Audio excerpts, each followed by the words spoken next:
একজন মানুষ সিয়াম রাখার ক্ষেত্রে একটা সুন্নত রয়েছে, যেটা হলো ফজর উদিত হওয়ার আগে তাকে খাওয়া দাওয়া সেরে নেওয়া।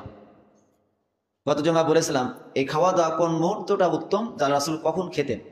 একটা হচ্ছে বৈধতা, একটা হচ্ছে উত্তম সময়, আল্লাহ সাল্লামের আমল।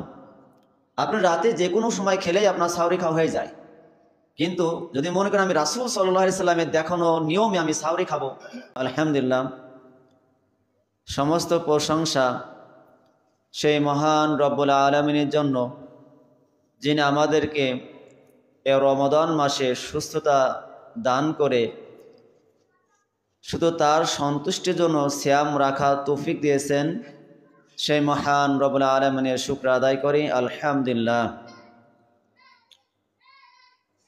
আরও শুকর আদায় করে এই জন্যই, যিনি আমাদেরকে কোরআন এবং হাদিস, রাসূলের দেখানো পথ মত, রাসূলের রেখে যাওয়া আমল, সেই উপরে সে অনুযায়ী সিয়াম রাখার তৌফিক দিয়েছেন।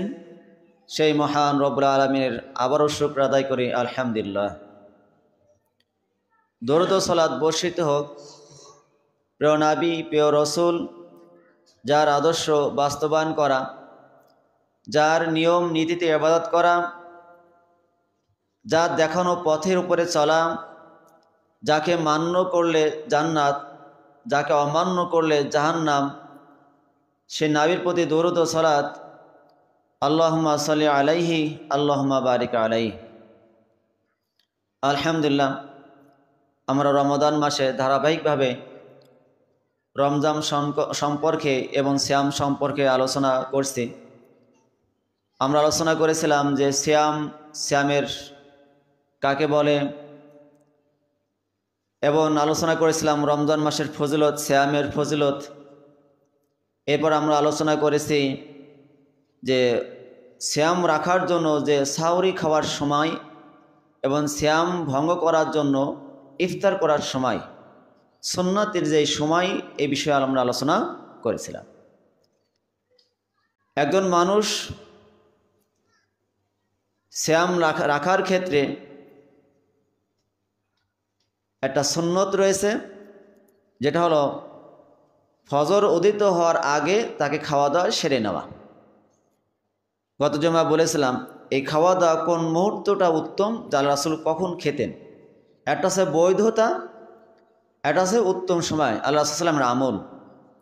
আপনি রাতে যে কোনো সময় খেলেই আপনার সাহরি খাওয়া হয়ে যায়, কিন্তু যদি মনে করেন আমি রাসূল সাল্লাল্লাহু আলাইহি সাল্লামের দেখানো নিয়মে আমি সাহরি খাবো, তিনি যেই সময় খেয়েছেন, সাহাবীরা যেই সময় খেত, আমিও ওই সময় ওই মুহূর্তে খাবো, তাহলে দেখা যায় কোরআন এবং হাদিস থেকে আল্লাহ রাসূলুল্লাহ সাল্লাল্লাহু আলাইহি সাল্লাম তিনি সাহরি এমন সময় খেতেন একেবারে ফজর হওয়ার আগ মুহূর্তে, আর মাত্র 50 খাওয়া তিনি শেষ করতেন, সাহরি খাওয়াও শেষ করতেন, এরপরে আজান হওয়ার পরে তিনি সালাত আদায় করতেন। অর্থাৎ সাহরি এবং ফরজ সালাতের জামাত শুরু হওয়ার মাঝখানে সময়টুকু ছিল মাত্র 50টি আয়াত তেলাওয়াতের পরিমাণ।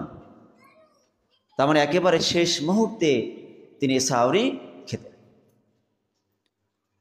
আর ইফতার করার ক্ষেত্রে আল্লাহ রাসূল সাল্লাল্লাহু আলাইহি সাল্লাম তিনি যেই সময় ইফতার করেছেন এবং যেই সময় ইফতার কথা বলেছেন, সেটা দেখা যায় সূর্য ডুবার সাথে সাথে। সূর্য ডুবে গেছে, আপনি নিশ্চিত জেনে ফেলেছেন সূর্য এই টাইম, এই মুহূর্তে, এই কয়েক মিনিটে সূর্য ডুবে যায়, সেই মুহূর্তেই আপনাকে ইফতার করতে হবে, কারণ এটা আল্লাহ রাসূল সাল্লাল্লাহু আলাইহি সাল্লামের আমল এবং তিনি আদেশও করে গেছেন। এরপরও যদি আপনি ইফতার করেন, সেটা কি থেকে আপনি বঞ্চিত হবেন? কল্যাণ থেকে। ইফতার যে সূর্য ডোবার সাথে করলে যে কল্যাণ রয়েছে একদম রোজাদারের জন্য, সেই কল্যাণ থেকে সে অনেক দূরে চলে যাবে। এই জন্য আমাদেরকে সাহরি খাওয়ার ক্ষেত্রে যখনই আমার ঘুম ভেঙে যাক না কেন রাতে, তখনই খাবো এমনটি নয়, বরঞ্চ ফজর হওয়ার আগেই শেষে সাহরির শেষ টাইমে খেয়ে নেব। আর ইফতার করার ক্ষেত্রে সূর্য ডুবে গেছে, জেনে ফেলেছেন, ইফতার করে ফেলবেন। এখানে 2 মিনিট 3 মিনিট কি 1 মিনিট বিলম্ব করে, দেরি করে, সতর্কতামূলক অবলম্বন করে দেরি করা, এটা আল্লাহ রাসূলুল্লাহ সাল্লাল্লাহু আলাইহি সাল্লাম থেকে প্রমাণিত নয়। বরঞ্চ সতর্কতা হলো ওইটাই যে আল্লাহ রাসূল সাল্লাম সূর্য ডুবে যাওয়ার সাথে সাথে খাওয়ার কথা বলা হয়েছে। এটা হচ্ছে মূলত একজন সায়েমের সতর্কতা। আমাদেরকে এভাবে সিয়াম রাখতে হবে।